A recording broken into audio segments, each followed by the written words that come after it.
प्रेम यह है कि यह आपकी पसंद से किरदार नहीं देता। यहां खुद को सशक्त बनाकर हर हालात का सामना करना होता है। किसी का सहारा तलाशना व्यर्थ है, क्योंकि कंधों पर अर्थी उठती है, जीवन नहीं। आपकी मुस्कान आपकी आंतरिक शक्ति का प्रमाण है। उसे क्रोध या पीड़ा से फीका न पड़ने दें। जब तक आपका हृदय निष्कलंक है, तब तक कोई दोष स्थायी नहीं होता, क्योंकि न्याय केवल शब्दों से नहीं होता, कर्मों से होता है। सत्य को स्पष्ट बोलिए, बिना भय और छल के, क्योंकि सच्चाई कभी छुपती नहीं, और जो अपने हैं वे समझते हैं, जो पराए हैं वे धीरे धीरे छंट ही जाते हैं। श्री राम को रात में राज्य अभिषेक मिलना था, पर सुबह वनवास मिला। यह समय का खेल है, इसलिए कभी भी घमंड या निश्चितता में न रहें। जुबान की फिसलन शरीर से अधिक आत्मा को चोट पहुंचाती है।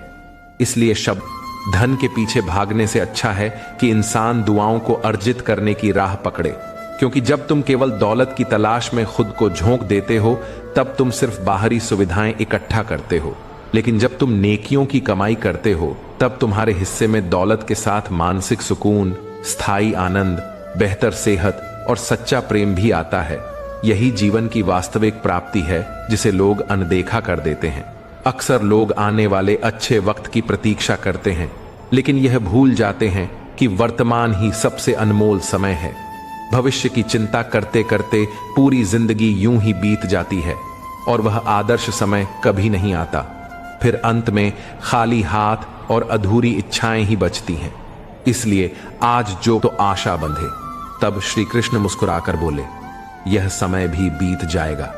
मित्रों, कान्हा कहते हैं, यह वाक्य जीवन की सच्चाई है। समय रुकता नहीं, इसलिए प्रत्येक दिन को आभार के साथ जियो। जो लोग तुम्हारे साथ प्रेम पूर्वक व्यवहार करते हैं, उनका आभार मानो, और जो कटु व्यवहार करते हैं, उन्हें मुस्कान के साथ क्षमा कर दो। हर सुबह एक नया अवसर है। बीते हुए कल को जाने दो और आज को सुधारने में लग जाओ। मांगेगा। एक बंद घड़ी भी दिन में 2 बार सही वक्त दिखा देती है, तो किसी को भी कम मत समझिए, क्योंकि हर व्यक्ति किसी क्षण में श्रेष्ठ हो सकता है। आज के युग में जो इंसान शांत होता है, वही सबसे गहराई से सोचता है। माता पिता एकमात्र ऐसे होते हैं जो चाहते हैं कि उनका बच्चा उनसे अधिक सफल हो, इसलिए उनकी कदर कीजिए। दुनिया की भीड़ में वही लोग भगवान के प्रिय होते हैं जो अपने सत्य और सिद्धांत से नहीं डगमगाते। किसी की सहायता करते हुए दरिया मत बनिए जो डुबो देता है, बल्कि जरिया बनिए जो बचा लेता है।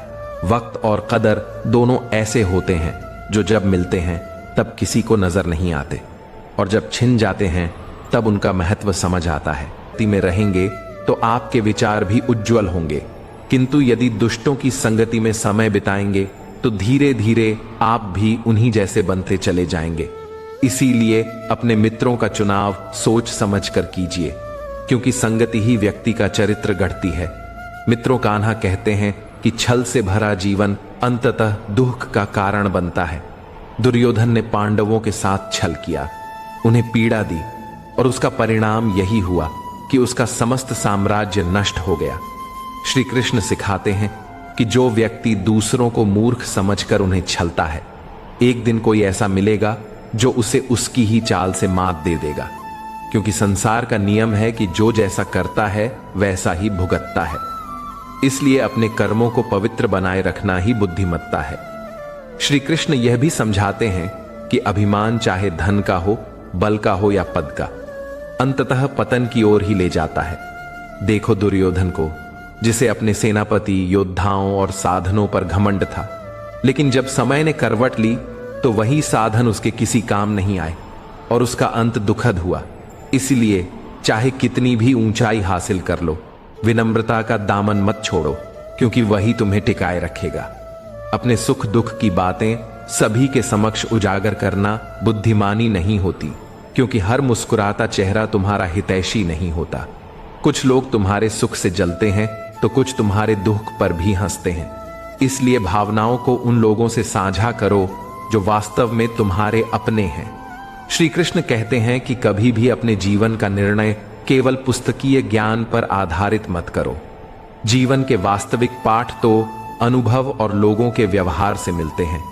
जो निंदक होते हैं वे हमेशा दूसरों की कमियों पर ध्यान देते हैं, जबकि जो कर्मशील होते हैं वे गलती करके सीखते हैं और आगे बढ़ते हैं।